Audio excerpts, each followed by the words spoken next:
Welcome back viewers. क्या आपने कभी सोचा है, अगर आप होलसेलर हैं, डीलर हैं या रिटेलर हैं, तो आप किसी भी स्टॉक आइटम में अगर डील करते हैं तो आपके पास कोई कस्टमर आता है और वो किसी स्टॉक आइटम की डिमांड करता है और आपको बाद में पता चलता है कि वो स्टॉक आइटम ख़त्म हो चुका है या उसकी यूनिट कम बची हैं और आपको उस कस्टमर को वापस लौटाना पड़े। साथ ही साथ हो सकता है आप किसी भी मैन्युफैक्चरिंग यूनिट से बिलोंग करते हो, तो अगर आपका कोई भी रॉ मटेरियल ख़त्म हो जाए तो आपकी प्रोडक्शन रुक जाएगी। तो इस सभी कंडीशन से बचने के लिए टैली में हमें ऑप्शन दिया गया है रीऑर्डर लेवल का। तो आज हम पढ़ने वाले हैं रीऑर्डर लेवल को। अगर मैं इसे एक्सप्लेन करूं तो मान लीजिए आप एक होलसेलर हैं जो कंप्यूटर आइटम में डील करते हैं। आपके पास कस्टमर आए और उसने आपसे 10 रैम की डिमांड करी और आपको बाद में पता चला कि आपके पास ये रैम सिर्फ 4 ही बची हैं, तो आपको कस्टमर को बोलना पड़ेगा कि भैया आप 4 रैम हैं, आप अभी यही ले लीजिए, परसों तक हमारा नया स्टॉक आने वाला है तो आप फिर उसे ले लीजिएगा। उसके जाने के बाद आपको गिल्ट फील होगा क्योंकि आपको कस्टमर को वापस लौटाना पड़ा। साथ ही साथ आप ये सोचने लगेंगे कि अगर आपको ये पहले से ही पता चल जाता कि मेरे पास स्टॉक आइटम ख़त्म होने वाले हैं या ख़त्म हो गए हैं तो आप उसे ऑर्डर कर देते। तो आज का टॉपिक है रीऑर्डर लेवल। साथ ही साथ मैं आपको यहाँ पर परचेज ऑर्डर और रिसीप्ट नोट की एंट्री पास करना भी बताऊँगी। तो रीऑर्डर लेवल हमारे 2 तरीक़ों से होता है। एक होता है सिंपल रीऑर्डर लेवल और एक होता है एडवांस रीऑर्डर लेवल। तो यहाँ पर हम दोनों ही तरीकों से रीऑर्डर लेवल को देखने वाले हैं। सबसे पहले हम सिंपल तरीकों को देखेंगे, तो उससे पहले हम परचेज की एंट्री को पास करेंगे।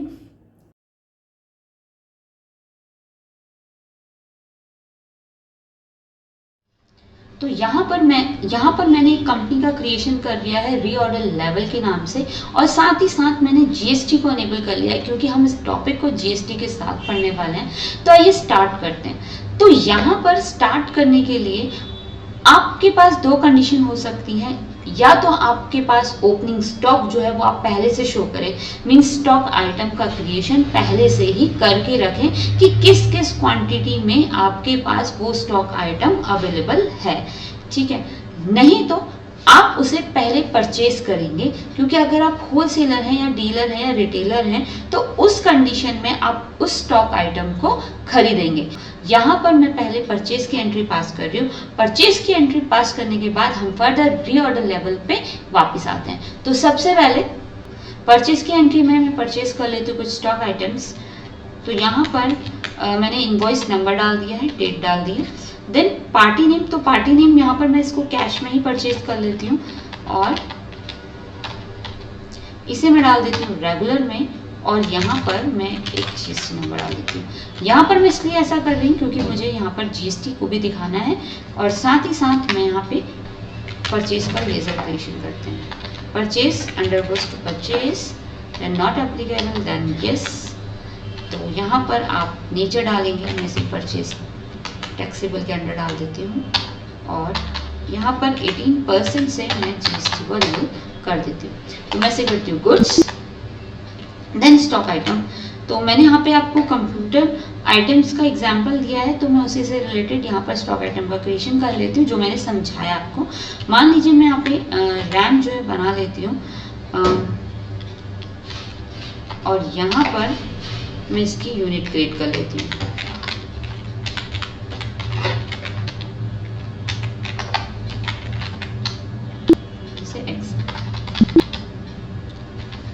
तो यहाँ पर मैं इसकी 20 क्वांटिटी जो है परचेज कर रही हूँ। जो रेट है वो मैं 1000 डाल देती हूँ एग्जाम्पल के तौर पे। 2 बार एंटर करते हुए CGST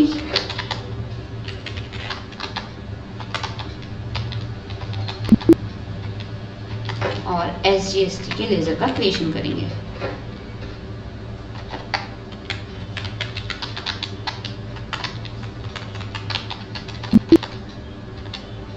डन। तो हमने परचेज की एंट्री कर ली है। अब इसके बाद मैं आपको दिखाती हूँ रीऑर्डर लेवल। तो उसके बाद हम जाएंगे ऑल्टर में, और ऑल्टर में जाने के बाद हम करेंगे यहाँ पे शो मोड्स। शो मोड्स में आप देखेंगे कि नीचे आ रहा है रीऑर्डर लेवल स्टॉक आइटम। तो हम इसे स्टॉक आइटम से ही प्रिपेयर करते हैं। तो यहाँ पे हमने रैम दी है, तो यहाँ पर जो ये पैरामीटर्स आ रहे हैं, यहाँ पर जो ये चीज़ें आ रही हैं, ये हमारी एडवांस की। अभी हम देख रहे हैं सिंपल रीऑर्डर लेवल को। तो यहाँ पर हम करेंगे ऑल्ट एस, देन हम करेंगे ऑल्ट वी। अगर आप साइड में देखेंगे तो आपको दिया हुआ है, पहले आपको ऑल्ट एस करना है, देन आपको ऑल्ट वी करना है, दोनों को ही अप्लाई करना है। अब ये हमारा सिंपल रीऑर्डर लेवल है। तो यहाँ पर ये बोल रहा है रीऑर्डर क्वांटिटी। रीऑर्डर क्वांटिटी का मतलब है, अगर यहाँ पे मैं 10 डाल देती हूँ, इसका मतलब ये हो गया कि अगर मेरा स्टॉक आइटम का स्टॉक 10 या 10 से नीचे आता है, तो इस कंडीशन में ये मुझे बोलेगा कि आपको ऑर्डर प्लेस करना है। तो मिनिमम कितनी क्वांटिटी प्लेस करनी है आपको अगर आपका स्टॉक आइटम शॉर्टफॉल हो रहा है। तो यहाँ पर मैं कह रही हूँ कि अगर मेरा जो क्वांटिटी है वो 10 से कम या 10 पे आए, तो वो 30 जो है इस आइटम को ऑर्डर करे। तो यहाँ पर एंटर करते हैं और इसे एक्सेप्ट करा देते हैं। यहाँ पर मैं आपको एक चीज़ और बताती हूँ, यहाँ पर हम करते हैं ऑल्ट जी। ऑल्ट जी करने के बाद मैं यहाँ पर रीऑर्डर टाइप करती हूँ, तो आप देखेंगे कि स्टॉक ग्रुप रीऑर्डर क्या आ रहा है। तो यहाँ पर आप देखिए कि आपको ये बता रहा है कि यहाँ पर आपको स्टॉक आइटम है 20, देन नेट अवेलेबल 20 है जो कि हमने परचेज करी है, ठीक है। रीऑर्डर लेवल बता रहा है 10 और मिनिमम ऑर्डर क्वांटिटी बता रहा है 30। यहाँ पर अभी भी कोई चेंजेस नहीं हुए हैं, जैसे कि मैंने परचेज करी थी, इस वजह से क्लोजिंग स्टॉक 20 दिखा रहा है और उतने ही नेट अवेलेबल है। रीऑर्डर मैंने बताया है कि मेरा 10 या 10 से कम आने पर मेरा ऑर्डर प्लेस हो जाएगा। तो कितना ऑर्डर प्लेस होगा, वो होगा 30, ठीक है। अब हम इसे करते हैं स्किप। स्किप करने के बाद अब मैं आती हूँ वाउचर्स में और अब मैं पास करूंगी सेल की एंट्री। तो यहाँ पर मैं सेल करती हूँ, तो पार्टी नेम कुछ भी मैं क्रिएट कर लेती हूँ। आप कैश सेल कर रहे हैं तो आप कैश सेल बना लेना। तो यहाँ पर मैं इसे सन्ड्री डैप्टर डाल देती हूँ और साथ ही साथ जीएसटी को अनेबल किया हुआ है, तो रेगुलर के अंदर डालते हुए आपको उस पार्टी का जीएसटी नंबर डालना पड़ेगा। तो मैंने ये डाल दिया। सेल में हम सेल का लेजर का क्रिएट करेंगे, इसे यस। सेल टैक्सेबल के अंदर इसे डालेंगे, और टैक्सेबल में हम क्यों डाल रहे हैं ये मैंने आपको बताया, क्योंकि हम सीजीएसटी और एसजीएसटी अप्लाई कर रहे हैं यहाँ पर। तो यहाँ पर हम डालते हैं अगेन रैम डालने के बाद तो मेरे पास जो अवेलेबल बैलेंस है 20 का है, तो मुझे रीऑर्डर लेवल बनाना है। तो इसके लिए मैं क्या करूँगी, अपनी क्वांटिटी को कम करूँगी। तो यहाँ पर मैं 12 यूनिट जो है वो सेल आउट कर देती हूँ, और किस रेट पे करती हूँ वो रेट मुझे यहाँ डालना है। देन मैं इसे सीजीएसटी और एसजीएसटी लगा के एक्सेप्ट करा दूँगी।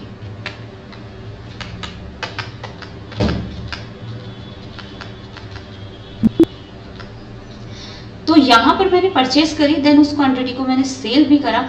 अभी मेरे पास कितना स्टॉक आइटम बचा हुआ है ये हम देखते हैं। इसको हम चलते हैं अगेन, हम आएंगे ऑल्ट जी करेंगे, यहाँ पर हम फिर से रीऑर्डर टाइप करेंगे, शो ग्रुप रीऑर्डर स्टेटस में जाएंगे। अब देखिए तो यहाँ पर जो क्लोजिंग स्टॉक है वो बचा है मेरे पास 8 का, नेट अवेलेबल 8 है।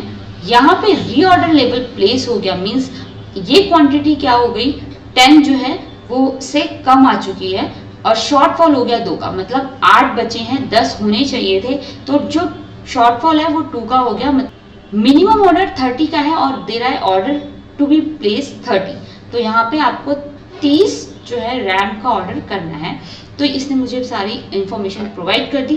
देन उसके बाद हम करते हैं स्किप। तो अब हमें क्या करना है, परचेज ऑर्डर पास करना है। भैया मुझे ये स्टॉक आइटम चाहिए, इसके लिए हम क्या करेंगे, ऑर्डर को प्लेस करेंगे। तो इसके लिए सबसे पहले हम चाहते हैं चार्ट ऑफ अकाउंट में, वाउचर टाइप में। तो यहाँ से मैं परचेज ऑर्डर और सेल ऑर्डर के वाउचर को अनेबल कर दूंगी, क्योंकि ये अनेबल नहीं किए थे मैंने इससे पहले। इसके बाद हम करेंगे रिसीप्ट नोट को, और रिसीप्ट नोट को भी मैं यहाँ से अनेबल कर लेती हूँ। तो ये दोनों वाउचर्स को अनेबल करने के बाद मैं आती हूँ अपने वाउचर्स में। परचेज ऑर्डर का शॉर्टकट है कंट्रोल F9। अगर आप परचेज में क्लिक करते हैं तो यहाँ पर आपको शो कर देगा, अगर आप यहाँ पे क्लिक करेंगे तो भी ये चेंज हो जाएगा। देन अब परचेज पार्टी का नेम, तो यहाँ पे मैं डाल देती हूँ मुकुल एंड इलेक्ट्रॉनिक्स। यहाँ पर सन्ड्री क्रेडिटर है मेरा। इसके बाद यहाँ पर जीएसटी नंबर डालेंगे, जो भी डिटेल आपको डालनी है वो आप डाल लीजिएगा। मैं इसे एक्सेप्ट करा देती हूँ।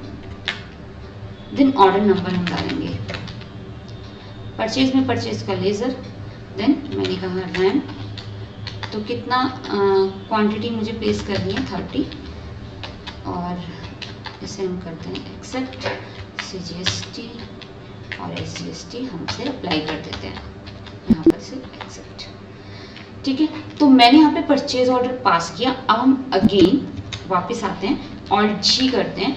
ऑल्ट जी करने के बाद मैं इसे फिर से रीऑर्डर लेवल टाइप करती हूँ। आप देखेंगे यहाँ पर जो क्लोजिंग स्टॉक है लास्ट का बचा हुआ 8 है, परचेज ऑर्डर पेंडिंग दिखा रहा है 30, क्योंकि अभी हमने परचेज ऑर्डर दिया है, स्टॉक आइटम को रिसीव नहीं किया है। उसके बाद नेट अवेलेबल 30 है। अगर ये ऑर्डर प्लेस हो जाता है मीन्स उसके बाद मुझे आ जाता तो ये 38 हो जाएंगे। ठीक है, और यहाँ पर ये 10 और 30 दिखा रहा है। तो अब मैं क्या करती हूँ, परचेज ऑर्डर जो पेंडिंग है उसको कंप्लीट करने के लिए मैं रिसिप्ट नोट की एंट्री पास करूंगी, ऑल्ट F9। आप परचेज में जाकर इस वाउचर को चेंज कर सकते हैं ऑल्ट F9 से। ठीक है, तो यहाँ पर हम आते हैं, पार्टी नेम डालते हैं। तो पार्टी नेम है था हमारा मुकुल, और यहाँ पर हम इसके ऑर्डर नंबर को एक्सेप्ट कराते हैं जिस ऑर्डर नंबर से हमने परचेज ऑर्डर प्लेस किया है। और उसके बाद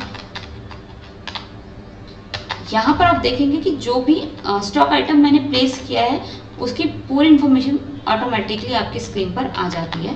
वैसे ये मैंने एक इंडिविजुअल टॉपिक में आपको पढ़ा रखा है, परचेज ऑर्डर सेल ऑर्डर क्या होते हैं, और उसके बाद मैं एंट्रीज को एक्सेप्ट करा देती हूँ। हम अगेन आते हैं, ऑल्ट जी करते हैं, यहाँ पर हम करेंगे रीऑर्डर लेवल को टाइप, और यहाँ पर अगर आप देखेंगे तो अब हमारा जो परचेज ऑर्डर है वो पेंडिंग नहीं है। ठीक है, अब वो यहाँ से खत्म हो चुका क्योंकि मैंने रिसीप्ट नोट की एंट्री पास कर ली है और स्टॉक आइटम को रिसीव कर लिया है। ठीक है, तो नेट अवेलेबल इस टाइम 38 है, और 38 के बाद अब हम करने वाले हैं advance reorder level. Advance reorder level के लिए हम अगेन आते हैं ऑल्टर में, और यहाँ से हम करेंगे शो मोड, और हम आएंगे रीऑर्डर लेवल स्टॉक आइटम में। तो गाइज ये था सिंपल। ठीक है, यहाँ पर अगेन हम इसे एडवांस में कन्वर्ट करने के लिए एक बार ऑल्ट एस करेंगे, देन ऑल्ट वी करेंगे। तो अब ये है हमारा एडवांस रीऑर्डर लेवल। तो इसे हम सीखते हैं। यहाँ पर हमें क्या करना है, सबसे पहले आ रहा है रीऑर्डर क्वांटिटी, जो कि मैंने सिंपल में रखी थी कि 10 है। ठीक है, अब एडवांस के अंदर दो कंडीशंस यहाँ पर हम अप्लाई कर पाएंगे। फर्स्ट वन कि अगर मेरा स्टॉक आइटम जो है 10 या 10 से कम आता है तो मुझे पता चलेगा। दूसरी कंडीशन ये है कि मैं एक लिमिटेड टाइम पीरियड में जितनी भी सेल करती हूँ उसको मेरी रीऑर्डर लेवल में कन्वर्ट कर देगा। लेट्स सपोज अगर मैं यहाँ पर करती हूँ 5 और मैं डालती हूँ डेज, मीन्स 5 डेज में होने वाली जितनी भी सेल है मेरी उस स्टॉक आइटम की, उसके हिसाब से ये क्या करेगा, उसे रीऑर्डर लेवल बना देगा। मीन्स मान लीजिए अगर मैं 5 दिन में 50 स्टॉक आइटम को सेल करती हूँ तो ये उसे मेरी लिमिट प्रिपेयर कर देगा, उतने ही ऑर्डर मुझे प्लेस करने के लिए वो बोलेगा। यहाँ पर एडवांस है तो दो कंडीशन सेटिस्फाई करता है। ठीक है, इसे हम करेंगे हायर। हायर मतलब हायर क्वांटिटी को लेकर हम चल रहे हैं, अपन क्राइटेरिया ले रहे हैं यहाँ पर। देन मिनिमम ऑर्डर क्वांटिटी क्या कर रहा है, 30 को ही डाल रही हूँ मैं यहाँ पर। उसके बाद सेम यहाँ पर आप डालेंगे 5 डेज, देन इसे हायर कर लेना है। ठीक है, मैं इसको आपको एग्जांपल के थ्रू आगे समझाती हूँ। अब मैंने वाउचर की एंट्री में आती हूँ, मैं करती हूँ सेल। सेल में मैं यहाँ पर एक कैश ट्रांजेक्शन पास करती हूँ।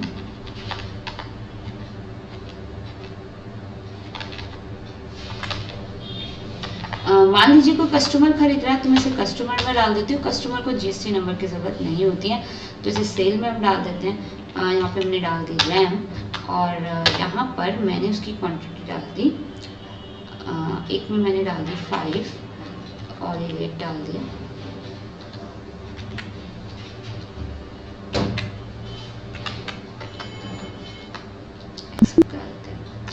इसी तरह से ये मेरा एजुकेशन मोड है तो मैं ज़्यादा डेट में चेंजेस नहीं कर पाऊंगी। एजुकेशन मोड में आप 1 और 2 ही में ही एंट्री पास कर पाते हैं। तो अगेन मैं यहाँ पे कोई भी पार्टी नेम बना लेती हूँ।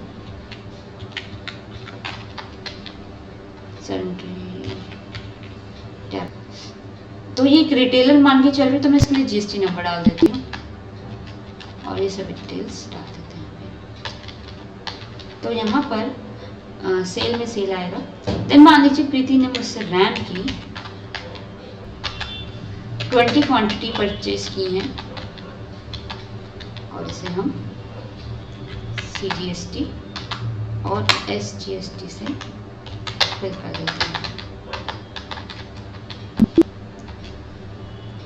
ठीक है, तो हमने ये एंट्री पास कर लिया। अब उसके बाद हम फिर से करेंगे Alt G और यहाँ पे रीऑर्डर लेवल को टाइप करेंगे और आते हैं इसमें। तो अब यहाँ पे देखिए क्लोजिंग स्टॉक बचा है 13 का, नेट अवेलेबल है मेरे पास 13। तो जो रीऑर्डर लेवल थे वो 37 हो गई। अब ये 37 कैसे हुई ये मैं आपको समझाती हूँ। तो हम आते हैं वाउचर्स में। तो यहाँ पर इसने मेरे जो पहले स्टॉक सेल की एंट्री थी जो मैंने सिंपल रीऑर्डर के लिए की थी उसको भी काउंट किया है। तो फर्स्ट वन एंट्री ये वाली है जिसमें मैंने 20 क्वांटिटी को सेल करी है। नेक्स्ट है मेरी ये जिसमें मैंने 5 सेल करी हैं और देन है ये। तो 20 प्लस 12 मेरी हो गई 32, देन 5 मेरे हो गए 37। तो 37 जो रैम्स हैं वो मैं सेल आउट कर चुकी हूँ। इस वजह से इसने उसको लिमिट में सेट कर लिया है, क्योंकि जो मैंने सिंपल में एंट्री पास करी थी इसने उसको भी कैलकुलेट किया है, क्योंकि मैंने इस टॉपिक को अलग अलग नहीं करा है, एक ही में मैं आपको समझा रही हूँ। तो इसलिए अब हम आते हैं यहाँ पे अपने Alt G करके दोबारा से अपने रीऑर्डर लेवल पे। 13 जो है नंबर्स ऑफ रैम्स मेरे पास बची हुई है, नेट अवेलेबल 13 है, रीऑर्डर लेवल 37 का उसने बताया। अब मैंने इसे बोला था कि 30 का करेगा, लेकिन यहाँ पर हमने एडवांस के अंदर 2 कंडीशन डाली थी कि अगर वो 10 या 10 से कम हो तो, या फिर 5 दिन का वो ले ले। तो 5 दिन में मतलब मेरे डेट वाइज जो भी एंट्रीज हुई हैं उसमें 37 जो नंबर्स हैं वो आ रहे हैं। तो 37 ऑर्डर को ये प्लेस करेगा। यहाँ पर मुझे बता रहा है शॉर्टफॉल हो गया है 24 का, और उसके बाद ये ऑर्डर प्लेस करेगा 37 का। तो सेम इसी तरह आप परचेज ऑर्डर की एंट्री पास करेंगे, देन रिसीव की करेंगे, तो आपका जो ऑर्डर है ये यहाँ से हट जाएगा। तो हम एक बार एंट्री को पास करते हैं, तो हम आते हैं स्किप करते हुए। देन हम दोबारा से परचेज ऑर्डर करते हैं, तो यहाँ पर हम करेंगे कंट्रोल F9 और C करते हैं रजत सन्ड्री क्रेडिटर है मेरा,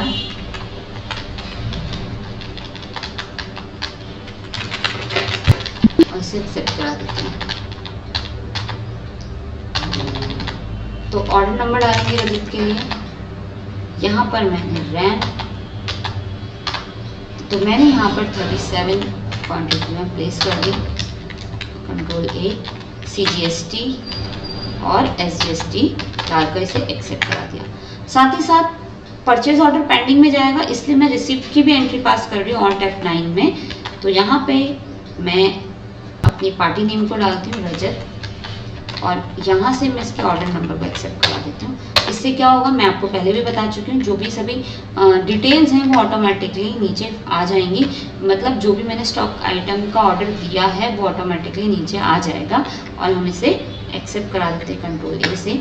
और इसके बाद हम फिर से जाते हैं Alt G में, और यहाँ पर हम करेंगे री ऑर्डर लेवल स्टेटस को हम चेक करेंगे। और यहाँ पर आप देखोगे तो स्टॉक आइटम में अब 50 यूनिट हमारे पास अवेलेबल है। ठीक है, 13 पहले से थी, 37 मैंने प्लेस करी है, नेट अवेलेबल है, कोई भी ऑर्डर पेंडिंग नहीं है, परचेज ऑर्डर पेंडिंग नहीं है, क्योंकि हम रिसीप्ट की एंट्री भी बना चुके हैं। ये था हमारा री ऑर्डर लेवल का टॉपिक। आई होप आपको ये समझ में आया होगा। यहाँ पे मैंने सिंपल और एडवांस री ऑर्डर लेवल दोनों को ही एक्सप्लेन करा है।